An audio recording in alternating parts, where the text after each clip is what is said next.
सदा बेअंत खुशी कैसे रहे। तो सबसे पहले हम समझेंगे कि खुशी श्रेष्ठ कर्मों से होती है। Happiness is the product of good Karma. और पहला कर्म जो बाबा हमें समझाते हैं, क्योंकि हमें तो ये भी नहीं पता था कि कर्म कितने प्रकार के होते हैं, तो बाबा ने हमें बताया कि हम कैसे कैसे कर्म करते हैं। तन मन धन से, बुद्धि से, वचन से, कर्म हाथों पैरों से, और समय, श्वास और संबंध से। इतने प्रकार से हम कर्म बनाते हैं। जब भी आप मन में संकल्प रचते हैं, शरीर से कोई कर्म करते हैं, धन की लेन देन करते हैं, मुख से वचन बोलते हैं, हाथों से कुछ लेन देन करते हैं, या समय किसी को देते हैं, या किसी का समय लेते हैं, या अपनी एनर्जी किसी चीज़ में लगाते हैं, या फिर संबंध की शक्ति, किसी के साथ आप संबंध व्यवहार में आते हैं, और फिर बुद्धि से जब हम याद करते हैं, तो ये सारी चीज़ें कर्म क्रिएट करती हैं।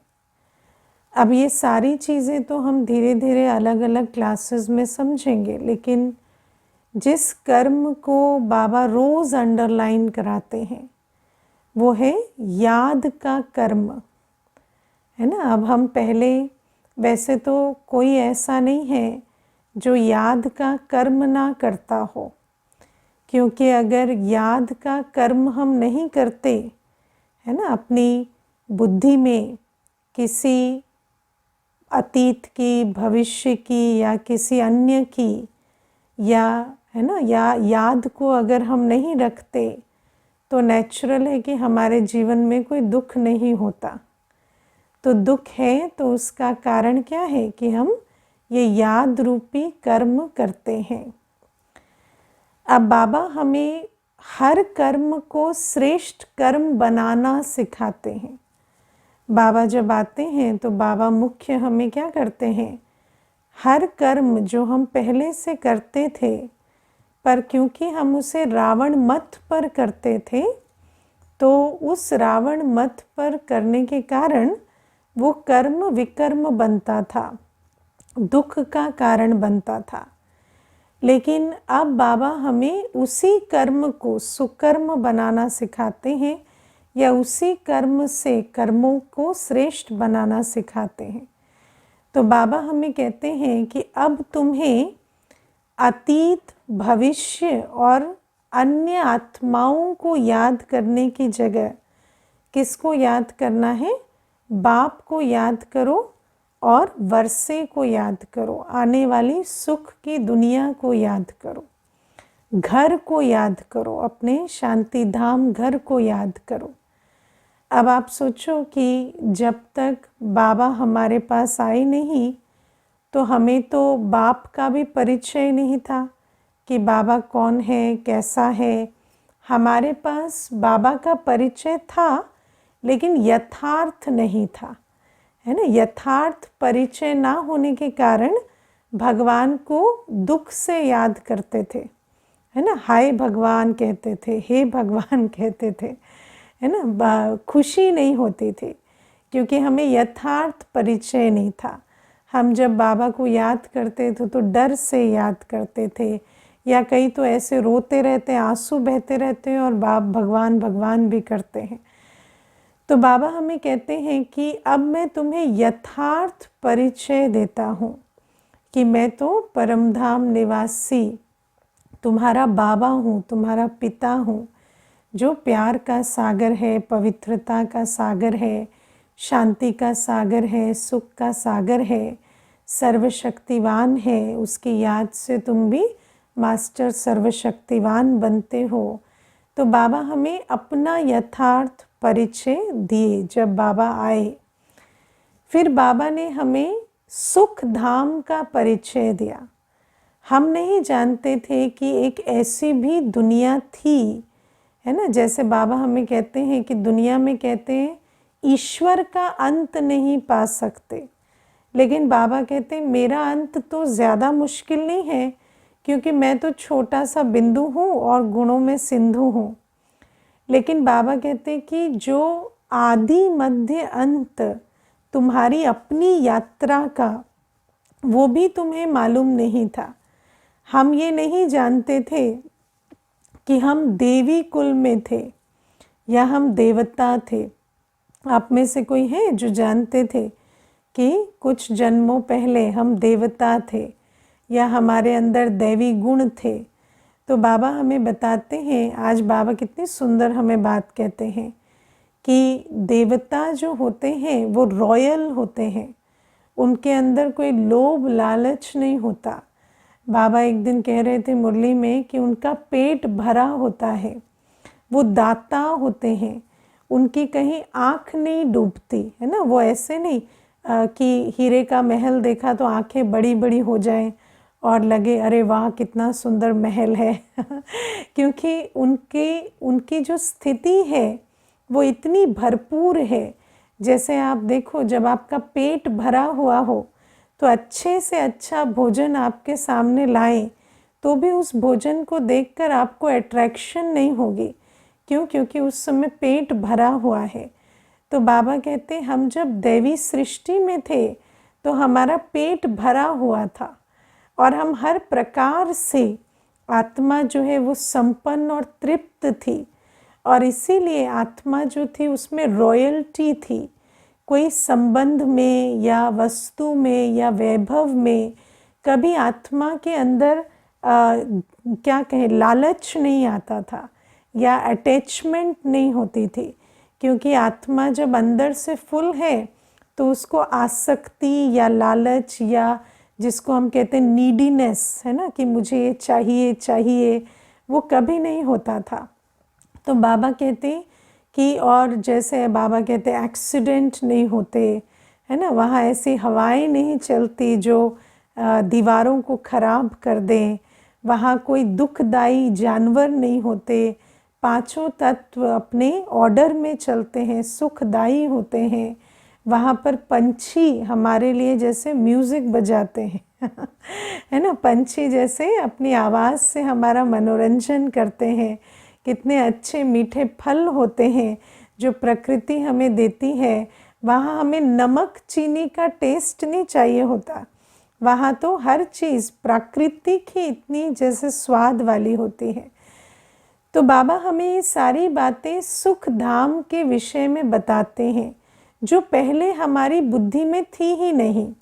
जब हम किसी चीज़ को जानते ही नहीं तो हम अपनी बुद्धि को वहाँ लेकर नहीं जा सकते, क्योंकि बुद्धि की यात्रा कहाँ तक होती है? जहाँ तक उसका ज्ञान है ना। अगर मान लो जैसे कुएं के मेंढक की बात करते हैं ना, तो अगर कुएं का मेंढक कुएं के बाहर कभी गया नहीं तो उसको ये नहीं पता कि कुएं के बाहर भी कोई दुनिया है, तो उसकी दुनिया क्या होती है? वही कुएं का अंदर।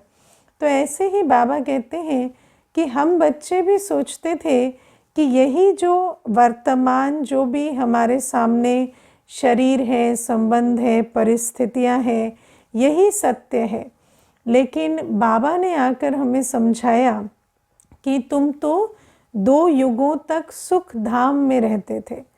और फिर बाबा हमें घर की भी याद दिलाते हैं, शांति धाम घर की, जहाँ आत्माएं अशरीरी होती हैं, जहाँ कोई संकल्प नहीं होता, सिर्फ शांति ही शांति, प्योरिटी ही प्योरिटी। वहाँ कोई आवाज़ नहीं, एक संकल्प का भी शोर नहीं, और हर आत्मा बाबा के साथ परमधाम में अपनी शांत स्वरूप बीज रूप अवस्था में स्थित होती है। तो बाबा हमें कहते हैं कि पहली चीज़ है कि जब मैं आता हूँ तो मैं तुम्हें बाप को, शांतिधाम घर को और सुख धाम आने वाली सुख की रॉयल सृष्टि को याद करने की ऑप्शन देता हूँ। क्योंकि जब तक बाबा नहीं आए थे हमें तो इनका पता ही नहीं था, तो हम याद ही क्या करते, है ना। तो हमारी जो बुद्धि की दौड़ थी वो तो वहीं तक थी जो हम जानते थे, मेरा अतीत, मेरे भविष्य के भय और मेरे ये है ना, ये चार संबंध जो सारे दिन खिटखिट करते रहते हैं तो वहीं तक बुद्धि की दौड़ चलती थी। लेकिन अब बाबा आए तो बाबा ने हमें ये समझ दी कि तुम अपनी बुद्धि को परमधाम भी ले जा सकते, बाबा के पास बिठाकर, बाबा जो शांति सागर है, स्नेह सागर है या पवित्रता का सागर है, उसके सानिध्य का भी अनुभव कर सकते हैं। और सुख धाम में जो हमारी संपन्न और संपूर्ण अवस्था है, देवी अवस्था है, रॉयल अवस्था है, जिस रॉयल अवस्था में कोई अट्रैक्शन नहीं है, बुद्धि भटकती नहीं, कभी ये चाहिए का भान नहीं आता, कोई दुख की भासना नहीं, अप्राप्ति की भासना नहीं, ऐसी दुनिया में भी हम अपनी बुद्धि को लेकर जा सकते हैं। तो पहली बात है कि बाबा हमें कहते हैं जब तुम बुद्धि का ये कर्म करेंगे, याद का, कि बुद्धि योग को घर से, बाबा से और नई दुनिया से लगाएं, तो तुम्हें सुख शांति का अनुभव होगा। क्योंकि बाबा कहते हैं शांति धाम क्या है, टावर ऑफ शांति, है ना। वहाँ जैसे शांति और कहीं होती नहीं, कि एक संकल्प भी नहीं। और सुख धाम क्या है, टावर ऑफ सुख, सुख की पराकाष्ठा क्या है, संपूर्ण संतुष्टता। सुख ये नहीं होता कि ये भी है, वो भी है, वो भी है, चलो महल भी है, संबंध भी है, लेकिन उसका सुख नहीं है। सुख तो इस बात का है कि मेरी अपनी अवस्था कितनी संतुष्ट है, जहाँ मेरी बुद्धि या आँख किसी भी वस्तु, व्यक्ति, वैभव में नहीं भटकती। तो उस संपन्नता, उस संपूर्णता, उस तृप्ति को हम अनुभव कर सकते हैं। और बाबा कहते फिर मैं कौन हूँ, मैं तो सभी चीज़ों का टावर हूँ। बाबा कहते मेरे पास तो सब चीज़ों की पराकाष्ठा है, मैं तो शांति की भी चोटी हूँ, सुख की भी, स्नेह की भी, प्योरिटी की भी, शक्ति की भी, क्योंकि मैं तो सर्व गुणों में अनंत हूँ। तो बाबा कहते ये विधि है तुम्हें गुण स्वरूप या शक्ति स्वरूप या शांत स्वरूप, सुख स्वरूप अनुभव करने की, याद के बल से। लेकिन इसमें जो बात आती है कि ये बात हमें समझ तो आ गई, लेकिन क्या हम याद में रहते हैं, है ना। कोशिश भी करते हैं, मेहनत भी करते हैं। आप में से कौन कौन बाबा की याद में, घर की याद में और नई दुनिया की याद में रहने की मेहनत करते हैं, पुरुषार्थ करते हैं? कौन कौन करते हैं? हाँ, हाथ उठाओ, करते हैं थोड़ा बहुत। हाँ, कई तो अभी शुरू नहीं किए कोशिश, है ना नया नया कोर्स हुआ है, तो कई ऐसे भी होते हैं अभी जो अभी कोशिश करना शुरू नहीं किए, अभी बस क्लास सुनते हैं। लेकिन बाबा हमें कहते हैं कि क्लास तो सुन लिया, जैसे है ना मोटिवेशनल वीडियोस देखते हैं या हेल्थ के ज्ञान के वीडियोस देखते हैं, लेकिन फिर जूस बनाकर पीना भी तो पड़ेगा ना। तो बाबा कहते हैं ऐसे ही यहाँ आपको ज्ञान तो मिल गया कि क्या करना है, लेकिन उसके बाद वो एक एक कदम भी बढ़ाना होता है कि अब हमें क्या करना है। तो सुबह उठना, बाबा की याद में बैठना या घर की याद में बैठना या सुखधाम की याद में बैठना, ये पुरुषार्थ शुरू करना है। फिर दूसरी बात बाबा हमें समझाते हैं कि ये जो याद है ना, इसका कनेक्शन किससे है? इसका कनेक्शन है कॉन्शियसनेस से, है ना। जैसी आपकी स्थिति होती है वैसी आपकी स्मृति होती है। आप किसे याद करेंगे? जैसे आपकी कॉन्शियसनेस है। जैसे कि मान लो कोई व्यक्ति ऑफिस में है, उस समय उसकी स्मृति क्या है? मैं ऑफिस में हूँ, तो उसको याद क्या आएगा? काम, है ना, या क्या सबमिशन देनी है, या मेरा कितनी छुट्टियां हैं, या मुझे सैलरी मिली या नहीं मिली। जब वही व्यक्ति घर में है, बच्चों के साथ है, तो उसकी कॉन्शियसनेस क्या है? मैं पिता हूँ, मैं माता हूँ। तो उसको याद कौन आएगा? बच्चे, वो पढ़े या नहीं, खाना खाया या नहीं। तो हमें किसकी याद आती है, उसका संबंध हमारी कॉन्शियसनेस से है। तो बाबा हमें कहते इसीलिए अगर हमें आत्मा के पिता, आत्मा के घर और आत्मा की नई दुनिया को याद करना है तो हमें पहले आत्म अभिमानी स्थिति बनानी होगी। हमें सबसे पहले अटेंशन किस पर देना होगा? अशरीरी बनने का अभ्यास, अपने को इस देह और देह से न्यारी आत्मा समझने का। तो जितना आप ये अभ्यास करेंगे तो जैसे ही मैं कौन का उत्तर मैं आत्मा होता है, तो मेरा कौन? मेरा बाबा। मेरा घर कहाँ? परम धाम। मेरा भविष्य क्या? सुख धाम। ठीक है ना? तो मैं कौन से मेरा कौन, मेरा घर कहाँ, मेरा भविष्य क्या, ये सारे संबंध जुड़े हुए हैं। अब अगर हम वही प्रश्न देह भान में, बॉडी कॉन्शियसनेस में पूछते हैं, मैं कौन? तो मैं टीचर। मेरा कौन? मेरे स्टूडेंट। है ना? मेरा घर कहाँ? तो यूजुअली घर से भी ज़्यादा आपको स्कूल याद आएगा क्योंकि आप वहाँ पढ़ाते हैं। मेरा लक्ष्य क्या? कि बच्चे अच्छी मार्क्स लाएं, मेरी सैलरी अच्छी हो। तो बाबा कहते हैं इसीलिए जब हम याद की बात समझते हैं तो हमें ये समझना है कि याद का संबंध हमारी स्थिति से है। अगर हम सोल कॉन्शियस हैं, अगर हम आत्म अभिमानी स्थिति में हैं, तो बाप याद आएगा, घर याद आएगा, नई दुनिया याद आएगी। तो अपने को बार बार इस देह और देह की दुनिया से न्यारी आत्मा समझने का अभ्यास करना पड़ेगा। और फिर उस स्थिति में जब हम पहले अपने को अशरीरी आत्मा समझते हैं, तब अपने से पूछना है मेरा कौन, है ना, मेरा घर कहाँ, मेरा भविष्य क्या, तो फिर बुद्धि वहाँ जाएगी। अब इसमें तीसरी भी एक बात है जो आज बाबा बहुत बढ़िया बात कहते हैं, याद की आदत, है ना। अब आप देखो कि हमारे अंदर याद की आदत होती है। जैसे अगर मैं आपको पूछूं तो आज हम जब पुरानी दुनिया में, देखो एक तो कॉन्शियसनेस की बात में भी एक बात मैं भूल गई, जब हम बॉडी कॉन्शियस होते हैं तो हमें किसकी याद आती है? पास्ट की, फ्यूचर की और दूसरों की, है ना, जिनको हम मेरा मेरा संबंध समझते हैं। तो जब हम बॉडी कॉन्शियस होते हैं, हम अपने को शरीर और इस जन्म में देखते हैं, तो उस समय पर हमारी बुद्धि कहाँ भटकती? इस जन्म का पास्ट, इस जन्म का फ्यूचर और इस जन्म के मित्र संबंधियों पर, और इसीलिए हमारी खुशी गायब होती है। लेकिन जब हम अपने को आत्मा समझेंगे तो हमें बाबा, घर और नई दुनिया याद आएगी। फिर तीसरी बात जो बता रही थी, याद की आदत। हम जिनको भी याद कर रहे हैं आज ऐसे बहुत लोग हैं, या आप अपने अंदर भी देखेंगे तो आप याद से तंग हैं।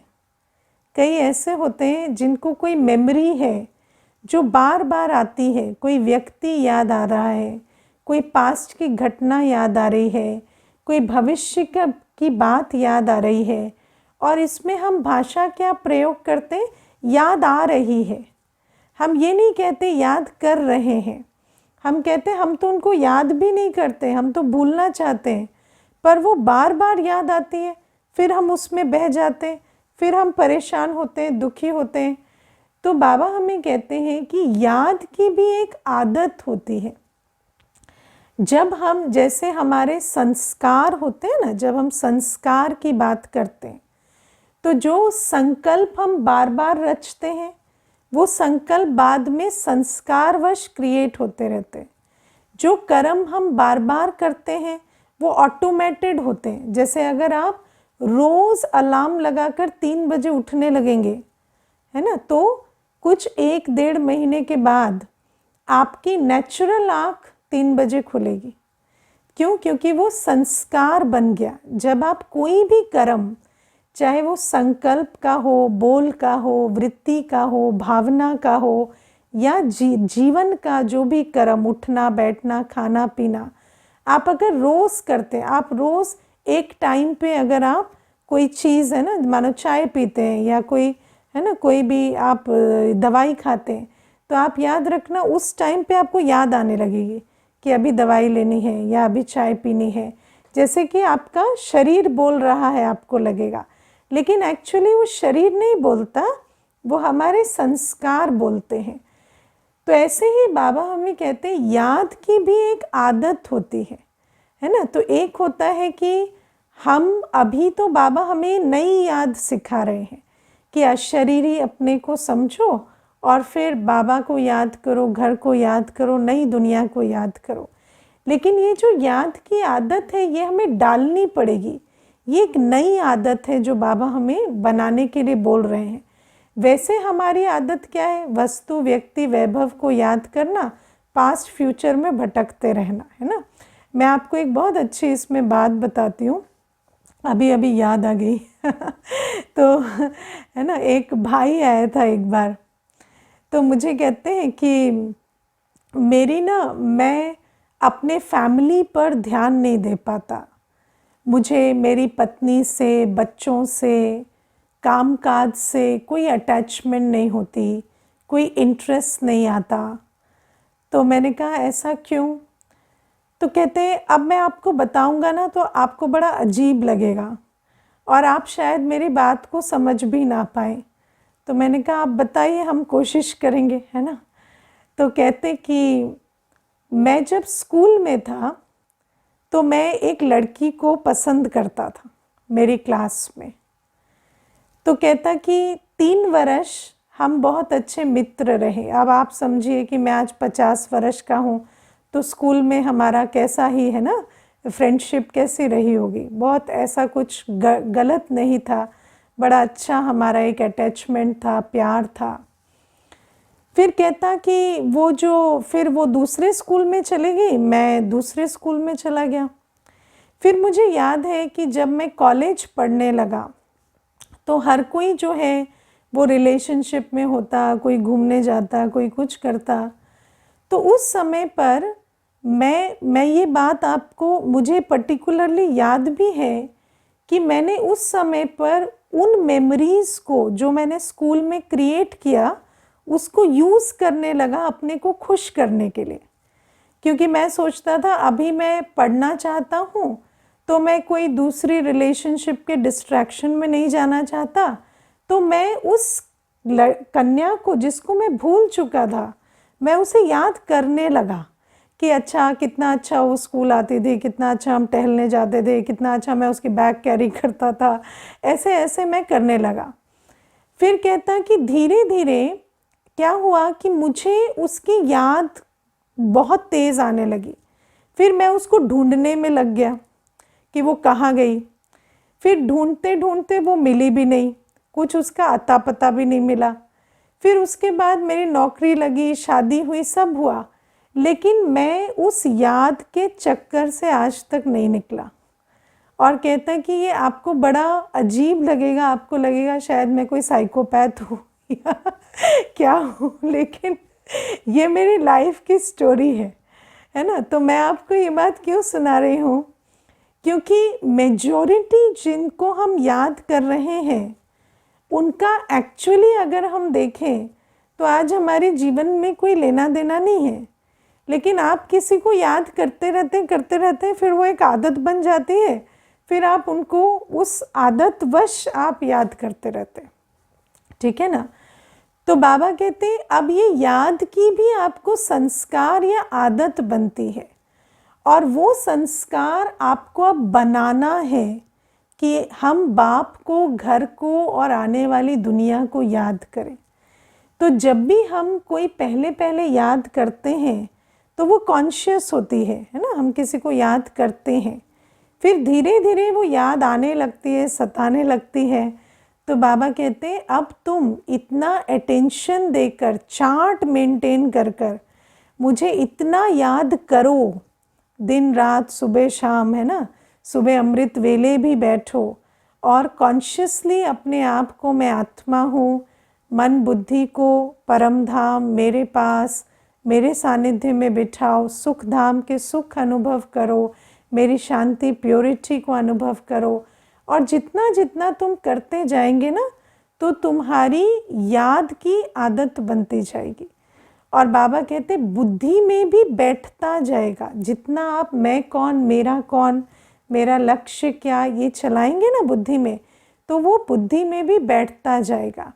और फिर आज बाबा हमें और एक जो शब्द कहते हैं वो है बुद्धि सतोप्रधान बनती जाएगी, है ना। जैसे बुद्धि का जो बर्तन है, अगर उस बर्तन में हम इस पुरानी दुनिया की याद भर के रखते हैं तो वो बुद्धि जो है वो बर्तन उसका मैला हो जाता है। लेकिन जब बाबा की घर की नई दुनिया की याद रहेगी तो वो बुद्धि का बर्तन भी पवित्र होगा।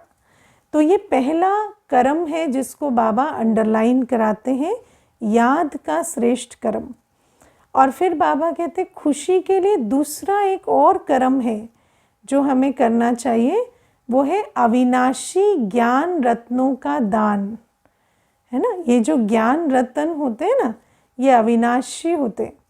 किसी को भी ज्ञान रत्न दिए, उसकी बुद्धि में बैठा, तो उसका कुछ ना कुछ बेनिफिट उसको मिलता रहता है ना। दुनिया में हम दान पुण्य कहते हैं ना, दान पुण्य किसका करते हैं? हम दान पुण्य करते हैं चीज़ों का, है ना, कंबल, खाना, ये वो, दुनिया में ऐसे करते हैं ना।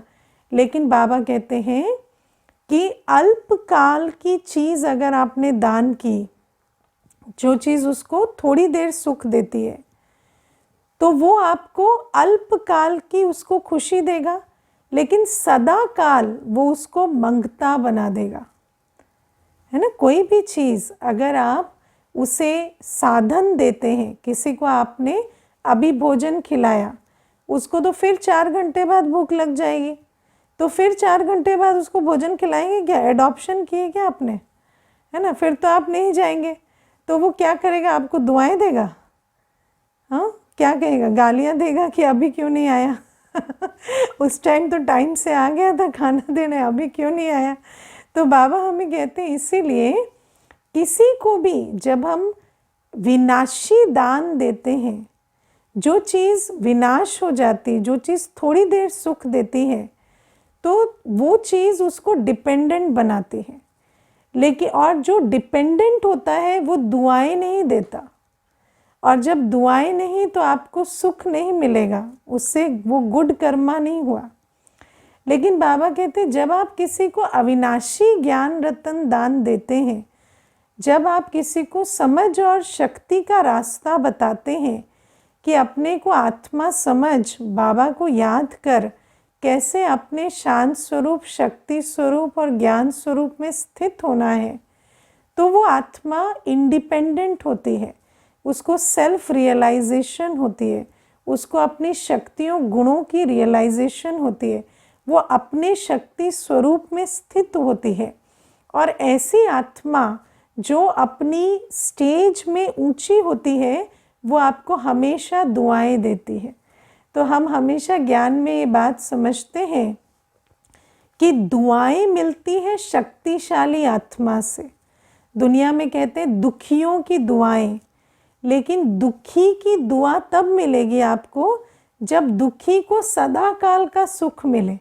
अगर दुखी को आप अल्पकाल का सुख देंगे ना, तो अल्पकाल की ही दुआ देगा आपको उसके बाद दुआ का ऑपोजिट भी देगा, क्योंकि वो आपसे एक्सपेक्टेशन रखेगा।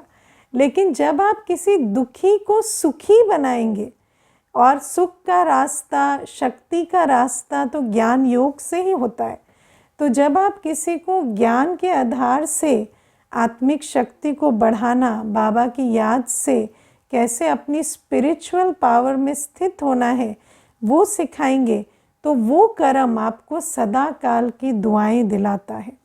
तो बाबा ने हमें बताया है कि विनाशी तन मन धन हमें ईश्वरीय सेवा में लगाना है, और जो पतित आत्माएं हैं उनके लिए हमें अविनाशी ज्ञान रत्नों का दान करना है। ठीक है। और बाबा योग से संबंधित एक बहुत अच्छी बात और बताते हैं आज, एक उपमा अलंकार जैसा बाबा यूज़ करते हैं कि मुझे नहीं पता, मैं इतनी अच्छी साइंस स्टूडेंट नहीं रही हूँ, लेकिन जितना मुझे याद आ रहा है पढ़ा हुआ, कि एक कील जो होती है, आयरन नेल, लोहे की कील, अगर उसके ऊपर आप एक मैग्नेट को, है ना, बार बार रगड़ें तो वो मैग्नेटाइज हो जाती है, वो भी कील भी एक मैग्नेट बन जाती है ना। तो जो लोग साइंस जानते होंगे शायद हाँ या ना, पता नहीं, है ना, लेकिन ऐसा मेरे को याद आता है। तो बाबा हमें कहते आज हम सब क्या बन गए, आज हम सब लोहा बन गए आयरन एज में, और एक बाबा ही चुंबक है और जब हम उस चुंबक को बार बार याद करते हैं तो हम भी चुंबक बन जाते हैं, है ना। हमारे अंदर भी पवित्रता की, शक्ति की, शांति की, स्नेह की आकर्षण पैदा होती है। तो बाबा कहते हैं जैसे अगर सभी कीले बन गए हैं लेकिन अगर एक भी चुंबक है तो वो चुंबक सबको चुंबक बना सकता है ना। तो बाबा वो चुंबक है, और वो बाबा जो रस्ट नहीं हुआ या आयरन नहीं बना, उस बाबा की याद में हम सब भी अपनी जो आकर्षण की शक्ति है उसको वापस प्राप्त कर लेते हैं। तो ये आज की मुरली, और वैसे तो आज मुरली में बहुत पॉइंट्स हैं लेकिन इतना ही करेंगे। और आज एक प्रश्न किसी ने पूछा है कि वैसे तो हम कहते हैं ये हमारा 84वां जन्म है, अंतिम जन्म है, लेकिन अभी कुछ दिन पहले की मुरली में बाबा ने कहा था कि तुम्हारा ये ब्राह्मण जन्म 2 जन्म या 2.5 जन्म या 3 जन्म भी हो सकता है ना। कई बार ऐसा देखने में आता है कि कोई अपनी यात्रा के बीच में शरीर छोड़ गए, फिर उन्होंने फिर जन्म लिया, फिर उस यात्रा को की। तो बाबा ने कहा कि ब्राह्मण जन्म 2 या 3 जन्म भी होता है। तो फिर प्रश्न ये पूछा है जिन्होंने भी पूछा है, तो क्या ये हमारा 84वां जन्म नहीं है, है ना। तो देखो बाबा हमें कहते हैं ना पुरुषार्थ और ड्रामा। तो पहले हमें क्या करना है, पुरुषार्थ करना है। तो पहले मुझे ये नहीं सोचना है अभी शरीर छोड़ देंगे फिर दूसरा जन्म लेंगे तो मुझे पहले ये सोचना है ये मेरा 84वां जन्म है ना, और यही अंतिम है, इसी में मुझे पुरुषार्थ करके कर्मातीत बनना है। लेकिन मान लीजिए कोई ऐसा आपके सम्मुख कोई बात आई जो कोई ब्राह्मण जो है वो शरीर छोड़ता है और आपको पता है कि अभी वो पुनर्जन्म लेगा, तो वहाँ पर हम कहेंगे कि अच्छा वो ये उसका 83वां जन्म था, अभी 84वां हुआ, ठीक है ना। वहाँ पर हम ये कहेंगे कि अच्छा ठीक है ये उसका दूसरा जन्म है। तो माना ये जो उसके 2 जन्म ब्राह्मण जन्म के हुए तो वो 83वें में आया था, 84 उसका अभी होगा, है ना, क्योंकि उसके आगे का तो आपको पता भी नहीं चलेगा तो बाबा हमें कहते हैं इसीलिए ये जो बाबा हमें कहते हैं ये तुम्हारा 84वां जन्म है। तो जब हम ज्ञान मार्ग में चलते हैं तो हम यही समझें कि मुझे इसी जन्म में पुरुषार्थ करके कर्मातीत बनना है। लेकिन ड्रामा प्रमाण अगर वो होगा डेस्टिनी में तो फिर शरीर छूटा और अगर आगे यात्रा की तो ऐसा समझा जाएगा फिर कि अच्छा ये 84वां नहीं था, ये 83वां था, ये नेक्स्ट वाला 84वां है। तो 2 जन्म इनके अंत के ब्राह्मण कुल में हुए, ठीक है, या 3 हुए या जैसा भी है ना, लेकिन 3 से ज़्यादा तो नहीं होंगे, छोटा सा संगम युग है। तो बाबा ने भी कहा है 2 या 3, ठीक है। समझ आई बात, ठीक है। अच्छा, ओम शांति।